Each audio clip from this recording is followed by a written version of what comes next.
Welcome back friends, बहुत बहुत स्वागत है आपका अपने चैनल हिंदी जीके ट्रिक्स पर। आज के इस वीडियो में हम डिस्कस करने वाले उत्तराखंड वन दरगाह की जो हमारी सीरीज चल रही है केमिस्ट्री का वीडियो नंबर 6। और इस वीडियो में हम डिस्कस करेंगे कोलाइड और निलंबन को, यानी कोलाइड विलयन क्या होते हैं और निलंबन क्या होता है।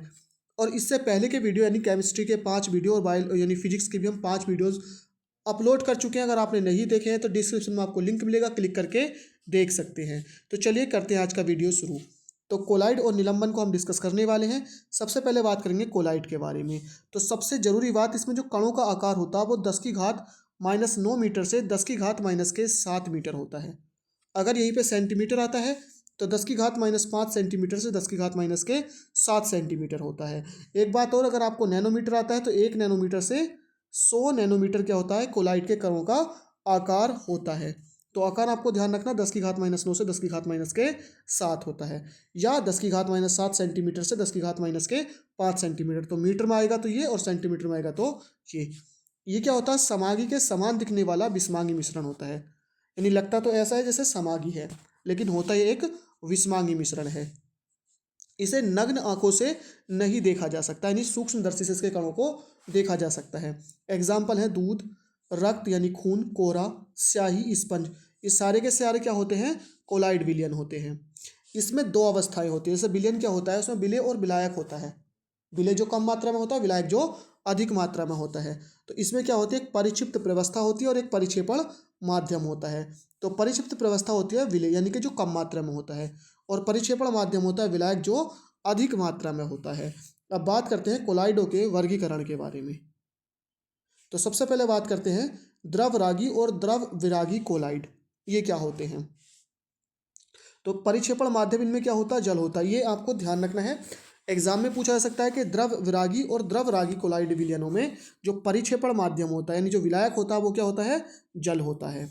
तो सबसे पहले बात करते हैं द्रव रागी कोलाइड। ये क्या होते हैं, विलायक में घुलनशील होते हैं। यानी विलायक की जगह क्या आएगा, यहाँ पर जल आ जाएगा। जल या विलायक में घुलनशील होते हैं, जैसे गोंद, स्टार्च या रबड़। अब है द्रव विरागी, ये विलायक में अघुलनशील होते हैं। यानी ये क्या होते हैं, इन्हें द्रव से स्नेह नहीं होता है और इन्हें द्रव से स्नेह होता है। यानी विलायक से इनको स्नेह होता है, इनको विलायक से स्नेह नहीं होता है। नेक्स्ट है परिक्षिप्त प्रवस्था और परिक्षेपण माध्यम की भौतिक अवस्थाओं के आधार पर। देखिए, यह है परिक्षिप्त प्रवस्था, विलेय जो कम मात्रा में होता है। यह है परिक्षेपण माध्यम, जो अधिक मात्रा में होता है। तो अगर घुलने वाला भी ठोस है और जिसमें घुला वो भी ठोस है, यानी कि दोनों के दोनों क्या है, ठोस है। परिक्षेपण माध्यम भी और परिक्षिप्त प्रवस्था भी, विलायक भी और विलेय भी। तो ये कहलाता है ठोस सोल। एग्जाम्पल है इसके कुछ रंगीन कांच और रत्न और दूधिया कांच, ये इसके एग्जाम्पल होते हैं। बात करते हैं परिक्षिप्त प्रवस्था ठोस और परिक्षेपण माध्यम द्रव, यानी कि जो अधिक मात्रा में जो विलेय होगा, यहाँ पर सॉरी विलायक होगा, वो द्रव अवस्था में होगा और विलेय ठोस अवस्था में होगा।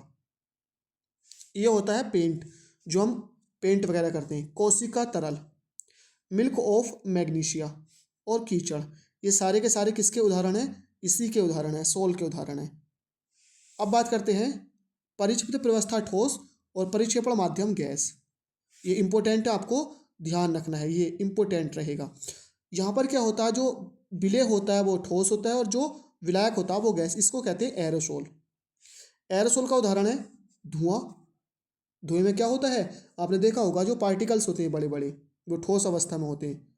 धूल, स्वचालित वाहन का निथार जो एग्जॉस्ट होता है, वो भी इसी का उदाहरण है।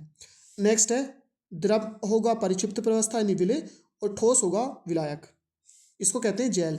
पनीर, मक्खन, जेली, ये सब इसी के उदाहरण हैं। नेक्स्ट है द्रव द्रव, यानी परिक्षिप्त प्रवस्था भी द्रव और परिक्षेपण माध्यम भी द्रव होगा। तो दूध, बालों की क्रीम यानी जो बालों पर लगाते हैं, और चेहरे की क्रीम, ये सब इसी के उदाहरण हैं। नेक्स्ट है द्रव गैस। तो परिक्षिप्त प्रवस्था द्रव होगी और परिक्षेपण माध्यम क्या होगा, यहाँ पर गैस होगा। तो ये है एरोसोल कहा जाता है इसको भी। धुंध, कोहरा, बादल, कीटनाशक स्प्रे और कुहासा, ये सभी के सभी इसके एग्जाम्पल हैं। यहाँ पर आपको ध्यान रखना है, यहाँ पर हमने धुआं और धूल को इंक्लूड किया था। धुआं क्या होता है, जो हवा होती है, हवा में ठोस होता है। यहाँ पर क्या है, धुंध कोहरा है। कोहरा क्या बनता है, हवा में क्या होता है, मॉइस्चर होता है। बादल भी वैसे ही बनते हैं। और कीटनाशक स्प्रे में भी क्या होता है, मॉइस्चर होता है। नेक्स्ट है गैस ठोस। गैस का ठोस में तो ये होता है प्यूमिस पत्थर, फोम, रबड़, स्पंज। नेक्स्ट है गैस द्रव, यानी जो विलय होगा वो गैस अवस्था में और जो विलायक होगा वो द्रव अवस्था में, इसको कहते हैं फोम। फैन, फेंटी गई क्रीम, साबुन के झाग, सेविंग क्रीम, ये सब इसी के उदाहरण है, किसके, फोम के उदाहरण हैं। नेक्स्ट है कोलाइडो के गुण। कौन कौन से गुण होते हैं, तो ये इंपॉर्टेंट है। पहला जो इसका गुण है ये इंपॉर्टेंट रहेगा, टिंडल प्रभाव, बहुत इंपॉर्टेंट है। जब किसी प्रकाश पुंज को कोलाइडी विलयन से गुजारा जाता है तो प्रकाश का मार्ग साफ दिखाई देने लगता है, और ये घटना क्या कहलाती है, टिंडल प्रभाव कहलाती है। नेक्स्ट है दूसरा, कोलाइड कण लगातार क्या करते हैं, ब्राउनी गति करते हैं। ब्राउनी गति क्या होती है, टेढ़ी मेढ़ी होती है ब्राउनी गति। टेढ़ी मेढ़ी जो गति होती है, जिगजैग मोशन जिसे कहते हैं, इसी को ब्राउनी गति कहते हैं। तीसरा होता है कोलाइडी कणों पर क्या होता है, आवेश होता है, यानी चार्ज होता है। जैसे जो हमारा रक्त होता है ये भी कोलाइडी विलयन होता है। रक्त क्या होता है, ऋणावेशित कोलाइडी विलयन होता है, यानी उस पर ऋण चार्ज होता है। ऐसे दूध वगैरह क्या होते हैं, धनावेशित कोलाइडी विलयन होते हैं। नेक्स्ट है कोलाइड कणों का रंग प्रकाश के प्रकीर्णन के कारण क्या होता है, रंग होता है। यानी जो कोलाइड विलयन का रंग होता है, जो कलरफुल होते हैं ये प्रकाश के प्रकीर्णन के कारण होते हैं। नेक्स्ट है निलंबन। इनमें कणों का जो आकार होता है वो 10⁻⁻5 सेंटीमीटर या इससे अधिक होता है।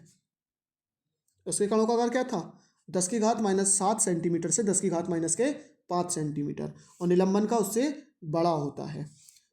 इसके कणों को आंखों से देखा जा सकता है, यानी कि नग्न आंखों से देखा जा सकता है। यह भी क्या होता है, एक विषमांगी मिश्रण होता है, समांगी नहीं होता, यह भी विषमांगी मिश्रण होता है। यह अस्थायी होता है। अस्थायी का मतलब है, अगर जैसे मान लीजिए रेत है, रेत को हमने पानी में घोला तो वो निलंबन बनेगा, क्योंकि हम रेत के कणों को आंखों से देख सकते हैं। और उसको शांत अगर हम छोड़ देते हैं तो नीचे बैठ जाएंगे। थोड़ी देर बाद क्या होगा, जो रेत के कण होंगे वो नीचे बैठ जाएंगे। नेक्स्ट है इसके कण छनन पत्र के आर पार नहीं निकल सकते हैं, यानी जो फिल्टर पेपर होता है उसके आर पार नहीं निकलते हैं, इसलिए इसको फिल्टर पेपर के द्वारा अलग किया जाता है। यानी कि अगर आप रेत को पानी में घोल दें तो आप उसको छान कर क्या है, अलग कर सकते हैं फिल्टर पेपर के द्वारा। एग्जाम्पल है नदी का गंदा जल, वायु में धुआं, ये सब इसी के उदाहरण हैं। तो फ्रेंड्स आज के इस वीडियो में इतना ही। आई होप वीडियो आपको पसंद आई हो। लाइक शेयर करना ना भूलें। अगर आपने इससे पहले के वीडियोस नहीं देखे हैं, डिस्क्रिप्शन में आपको लिंक मिलेगा, क्लिक करके देख सकते हैं। वीडियो सीरीज आपको कंटिन्यूसली ऐसी रोज के 2 से 3 वीडियो मिलते रहेंगे। एग्जाम होने तक आपका सिलेबस बिल्कुल कंप्लीट करा दिया जाएगा। तो बने रहिए, सपोर्ट करते रहिए। मिलते हैं नेक्स्ट वीडियो में।